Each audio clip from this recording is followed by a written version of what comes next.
The Fountain of Magical Brethren.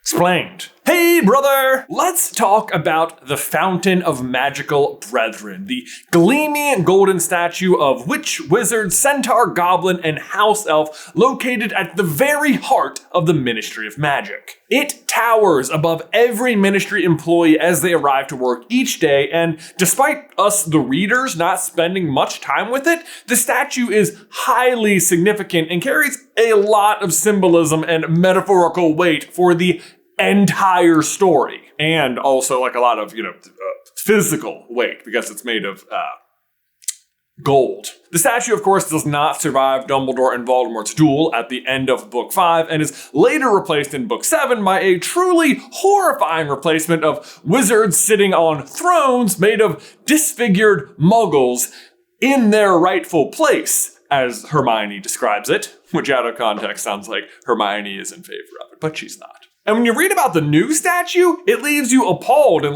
wanting for the old one and its depiction of peace between magical beings.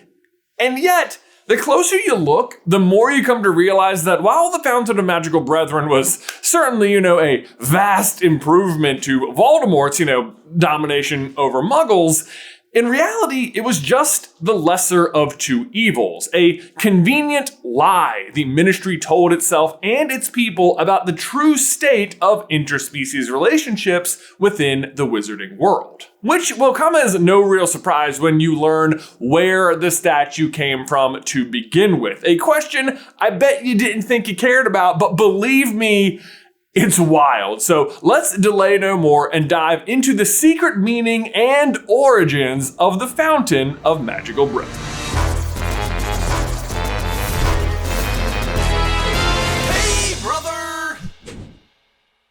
Okay, so let's start off with the statue itself so we all know what we're dealing with here.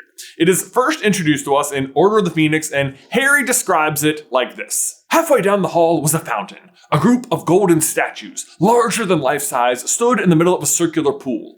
Tallest of them was a noble-looking wizard with his wand pointing straight up in the air. Grouped around him were a beautiful witch, a centaur, a goblin, and a house elf. The last three were all looking adoringly up at the witch and wizard.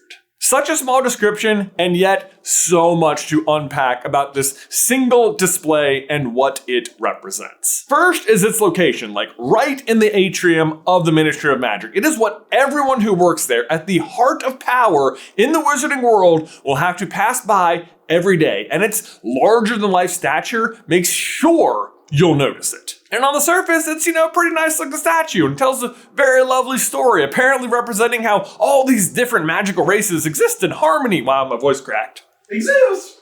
Everything you got exist in harmony, and more specifically, how three of those races, the goblins, centaurs, and house elves, look up to and admire how the wizards have arranged and governed this secret world they all exist in, apart from the muggles. That is what they want you to see, and yet, if you start thinking about it for more than a minute, it all starts to crumble pretty quickly.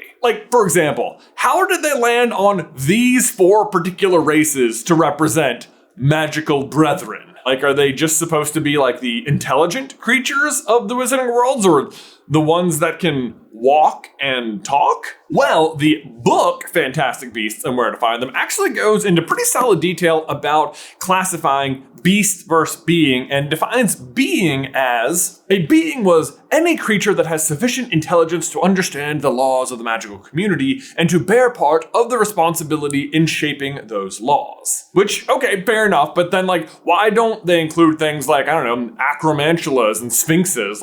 They can talk and seem pretty intelligent, if not, dangerous. And actually, that is the exact reason that despite their intelligence, they are unable to overcome their brutal natures and thus not considered beings. Although how much better would that statue be if in addition to all that stuff, there was just a giant spider in there too? But what about mer people, you ask? They can speak English as long as you're underwater, and they have intelligence and civilization. Heck, they've even got Grindylow pets and underwater choirs. Yes, all true, and more to your point, mer people actually were offered being status at one point, but denied it, opting to maintain beast status. Which also, okay, fair enough, guess let them do their own thing if they want. Maybe that's why they don't get to be in the statue, right? Except centaurs made that exact same decision.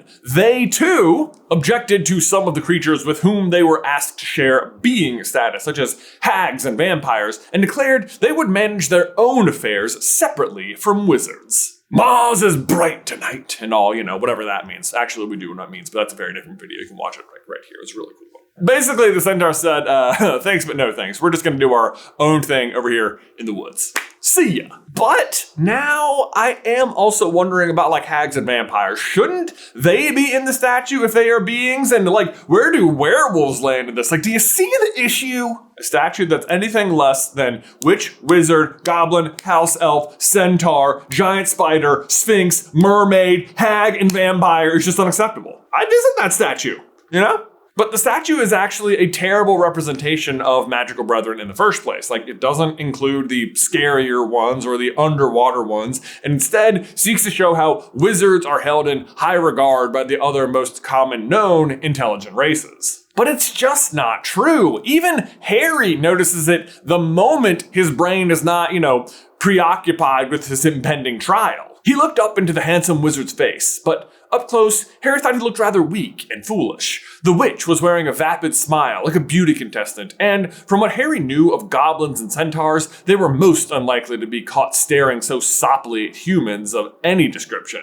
Only the house elf's attitude of creeping servility looked convincing. And Harry is quite right. Centaurs do not see themselves below wizards, but very much level with them, if not more intelligent, and would never be seen looking up to a wizard like this.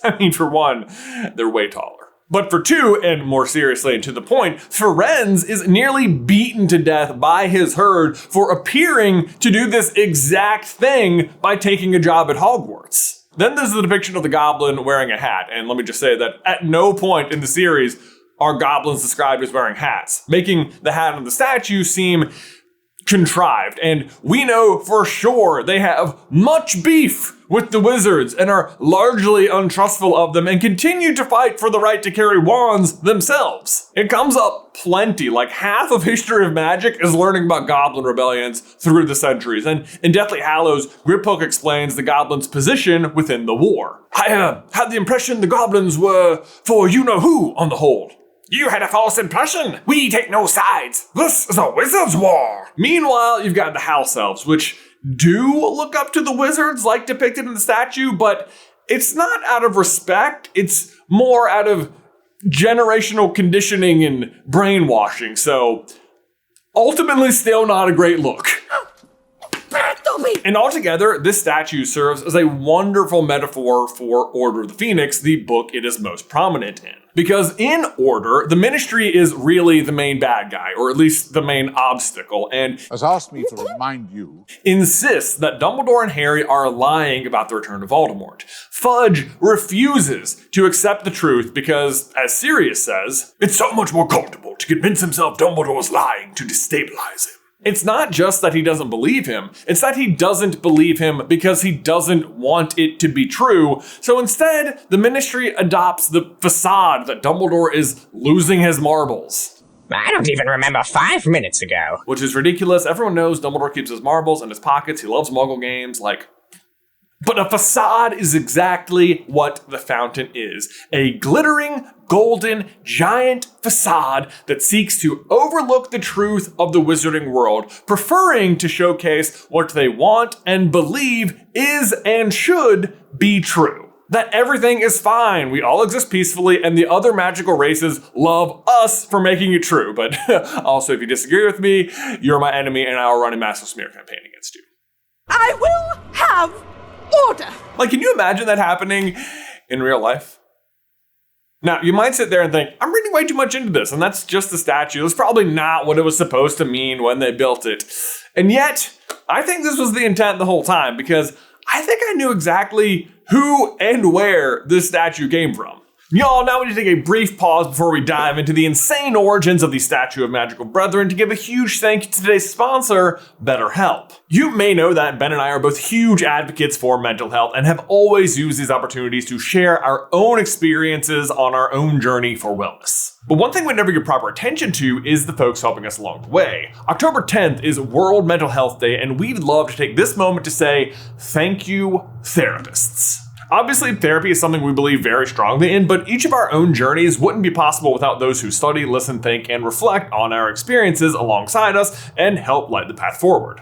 It seems small, but one of the most groundbreaking sessions for me was when my counselor cut me off and asked me when the last time I took a moment for myself was. And being father to 3 kids, maintaining a busy career, and husband to my wife Beth, I hadn't realized how little I was doing this. But earlier this year, I took massive steps for myself and completed my first ever triathlon as a result. And kind of cool thing was that it gave my whole family the chance to be there for me. So this World Mental Health Day, we're celebrating the therapists who've helped millions of people take a step forward. And if you're ready to find the right therapist for you, BetterHelp can help you start on that journey. Our listeners get 10% off their first month at betterhelp.com/super. That's betterhelp.com/super. And now back to the video, My first tip came from Harry's own interpretation of the wizard as a noble-looking wizard with his wand pointing straight up in the air. Noble is an interesting choice here because wizarding nobility isn't really something we are exposed to very much, and yet, just one day before this happens,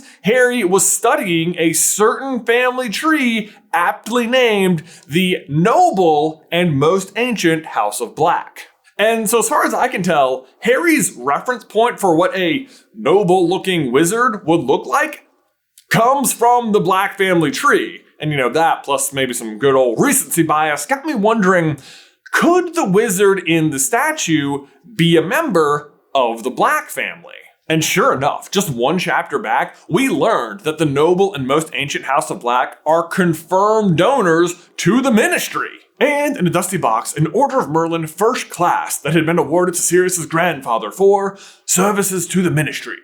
It means he gave them a load of gold, said Sirius contemptuously, throwing the medal into the rubbish sack. Now, I always assumed this money was just like a donation of money, but now I'm starting to wonder if it was the literal raw materials for the gold statue, which would be a butt ton of gold, by the way, and yet it fits magnificently well. Because we know that the rest of the Black family, besides Sirius, thought Voldemort totally had the right idea about blood purity. We know from his mom's portrait that they hated half-breeds. Like centaurs, they mount house elf heads on their wall, and you can just bet they have a bad relationship with goblins if they've been passing down things like goblin wrought silver goblets for centuries rather than returning them as would be the goblin custom. It's as Bill says, to a goblin, the rightful and true master of any object is the maker, not the purchaser. All goblin-made objects are, in goblin eyes, rightfully theirs. Which is all pretty basic goblin lore, but you get the idea. The statue doesn't argue with the ideals of the Black House. And based on what we know about Sirius's forefathers, they wouldn't have objected to the unspoken subtext of what was being represented. And don't forget, that was an Order of Merlin First Class, which would have to be a crazy big donation. For reference, Fudge tells Snape that he thinks the capture of Sirius Black is likely 3rd class material, and that is the capture of the most notorious Azkaban prisoner of, all time. But we're not done yet. It gets even better, unless, you don't want to remember that part of the story where Sirius dies. Let's find out. Okay, so the end of Order, Bellatrix kills Sirius. Okay, it's stupefying in the books. I hate that it's a body cadaver in the movie, because then what's the point of the veil? It's supposed to be he falls through the veil, and that's what kills him. But in doing so, she also ends the Black family line, having killed their last male heir. But hey, good thing they've at least still got that statue upstairs, right? So their legacy and ideals will still live on forever. The spell had knocked her off her feet, but she did not writhe and shriek with pain as Neville had. She was already on her feet again, breathless, no longer laughing. Harry dodged behind the golden fountain again. Her counterspell hit the head of the handsome wizard, which was blown off and landed 20 feet away. Oh, would you look at that? Bellatrix literally kills the final member of the Black family, then promptly heads upstairs and beheads the statue of the wizard, thus also metaphorically ending the Black family line as well. Pretty crazy, right? But the statue isn't even done yet, because next, Dumbledore shows up to duel Voldemort and begins using the remaining statues as shields to block Voldemort's incoming killing curses. This time, it was the one-armed centaur galloping in front of Dumbledore that took the blast and shattered into 100 pieces. You see what's happening? Dumbledore is literally making Voldemort shatter the facade, if you will, and the fight then literally ends with Fudge showing up to finally, at long last, see the truth. He's back. But guys, let me know what you think. Did Sirius's grandfather donate the gold for the Fountain of Magical Brethren? Let me know in the towel section down below. And make sure you hit that subscribe button so you don't miss any future Harry Potter action from us. If you want to see why Fudge is the worst, you can check out this video right here, but right there we go. Right here. Otherwise, until next time, Ben, I will see you in another life, brother.